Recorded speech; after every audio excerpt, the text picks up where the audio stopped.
So in the fall, I visited Ram for our first conversation for this piece, and I brought 2 copies of Little Patuxent Review, former essays that I've written on other artists as a kind of a calling card to give him something to substantiate wanting to have me write about him.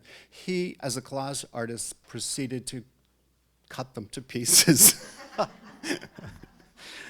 So what I'm going to do is I'm going to cut my essay to pieces and read a part about where we first met and worked on a project together, and then read a poem that came out of that project, and go back to the beginning of the essay and give you a little bit of an introduction.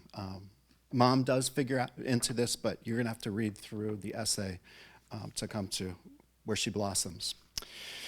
My first encounter with Ram was in 2015 through Jenny O'Grady's wonderful The Light Ekphrastic project. And by wonderful, it is absolutely wonderful. Jenny O'Grady is, I don't know if she still works at UMBC, but she has this side project called The Light Ekphrastic, thelightekphrastic.com, where she pairs artists and writers. They each submit a work. She looks at the work and then curates who to put, what artist to put with what writer, and have them create a new work. So write that down, thelightekphrastic.com, and go visit it. An online publication that pairs writers and artists and has them create new work in reaction to shared introductory samples. I had submitted a haibun, a poem that combines prose and haiku, and Ram had submitted one of his collages, something with power and energy, flowers and birds and humans.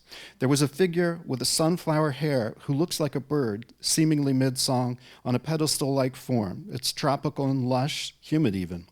There's a moon-like circle off to one side of the work and dot patterns scattered across the surface of it, maybe sharing a sense of textile. The human figure on the left is skirted, the bird and pedestal perhaps phallic. My response to this piece was called An Ecstasy of Flowers.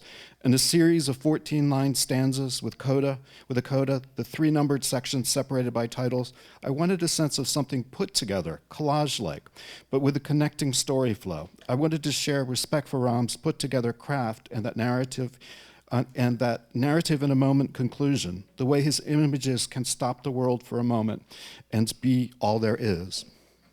So here's that poem that was my reaction to that first meeting with Ram. It's called An Ecstasy of Flowers. There's an epigram from Rumi. Lovers don't finally meet somewhere. They're with each other all along. 1. Magnolia Moonfall. Nightwalk steps into a moment of aloneness and contemplation under a magnolia tree, half in outrageous blossom, half in discard. Evidence, passion-like and orvie-strewn haphazard underneath. Petals perfect in disarray, slightly colored with bruise, with moonlight, a landscape of effort and after effort, of connective energy, abandon. It's a different light than candlelit skin, but it's the same moment, 2 bodies going back to being themselves, the moment of as close as, already drifting. Love-making, now as much laundry as moonlight, yet the tree, the bodies, though fading, glow. 2. Force majeure. The air is full of you, the window fog bright with it. The candle shares our skin, glistening, the sweat silver that marks and joins the space of each of us, crackles, fused. We've forgotten how to sound words, just the heart-beating thrum, the heft of unison, the breath aura. Neither of us have any awareness and will bear no witness. Moonlight pours from your mouths. Moths line the inside of my eyes, aching for the cavern of your throat. The vines of my arms tangle to the wall of your soul. The room fills with flowers already echoing with a birdsong morning will bring. 3. After each little death, mortality returns, eyes come open in the dark of being. What we were looking for shies from thought, the bones within us settle. We return to separate dreaming, breaths out of canter, the perfumed flower-laden air fallen into invisibility. A bathroom light beacons through an ocean-dark room, looking on emptiness. Skin retakes its statue shape and seems to hold the outer limits of self. No longer emanating light, the body's earth slides into a soil-dark insomnia, mortality, and it's increasingly your own mind that takes you to where you are. Coda. 2 hands, fingers laced, holding on to this moment and the next, as much of another and ever after as an afternoon will allow. These days, if he visits the house he grew up in, it's in his dreams. In reality, he prefers not to go into the actual house. Too many memories, too much bad energy.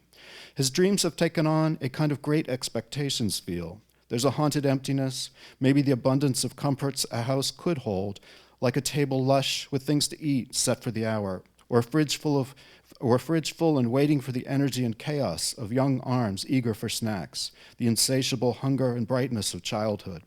But these aren't people dreams, nor are they bright, not in the way you would want. There is no nurture. Any love is cold or hardened. It is no place like a home. It wasn't a happy childhood, and this unhappiness lingers. The he we are talking about is Ram Brisueño, or just Ram Sueño, his artist nom de plume. Ram, short for Ramsey, pronounced like the animal, is a Baltimore-based mixed media artist, a collagist, whose journey began in that Park Heights house of his dreams. He currently lives a few streets away in a house that once belonged to a favorite godparent, a house he used to escape to when things weren't going so well at home. It is there we recently met to talk about his work. If one is to talk about his work, his art, one must talk about his life. This house and that house, and an escape into self and identity through the power of imagination via a headstrong and persistent will, and the power of dreaming. And so we do. It is not long before Ram talks about his first escape into the backyard, up a tree, out over a fence, and into his imagination. Nestled safely in both the branches of that tree and finding a home in his imagination, the act of the safe space became what he calls the dream tree, a constant across the work he now creates. It can be read as a haven and often a movement up into being, into self-empowerment and presence. In one image, 100 Years of Solitude from 2024, there's a tree growing out of the roof of a row house. Below the house, centered directly under the tree, a figure is standing on the street. Instead of pavement, there's a hill of flowers, and a flower in the place of the head of the man. There is an exuberance to the work. It seems like a singular and quick moment of joy, but there is also all that growing, the years the tree must have been in place to give it a quality of lingered time, of staying. An army of good, the flowers have moved to shape the trunk and body of a tree. A human figure surrounded by a handful of winged bones crowns it, and the tree is surrounded by sky. There's power and foundation and exaltation in this image, a kind of ruling and domain. Another tree tells a different story. It's a new piece, both darker and empowering. It's called A Man Was Lynched in America from 2025.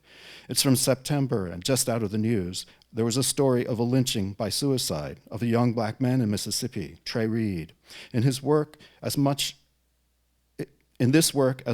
painting as collage, the anonymous black face grows out of the top of a tree. The head is haloed and reverent purple. At the neck, which blends into the body of the tree, there's a bow tie. The trunk and base limbs of the tree look a bit like hands, pushing the green body of the tree's leaves, and thus the head above it, heavenward. Ringed and dangling around the outward edge of the tree are shapes that evoked lynched figures. Daisies push up from the ground, and the sky is empty, a blinding white. A single bird at the base of the tree sings, and you hear its wail of mourning. The dream tree here is unable to save all, but you feel the love and ache it must also know, and see how it rises as both monument and criticism. Conversation comes fluttering out of Ram. It's like watching a butterfly or butterflies. Over here and talking about this aspect of his life, and then he is years on somewhere else. He is in grade school, then the military or New York City. It all ties together. The backyard, then DC. Then we are after a health scare and a dialysis twice a week, or back to the death of Princess Diana. There's a thread to the narrative energy, a flying back and forth through his life to bring together the pieces to share his story. Black, queer, naively intelligent, perhaps wise beyond his years, loving, always loving. Even this is collage, the way he talks, little bits of everywhere and a growing picture, everything shifting into now, joy out of troubles, existence and being out of pieces. I'll let you read on from there.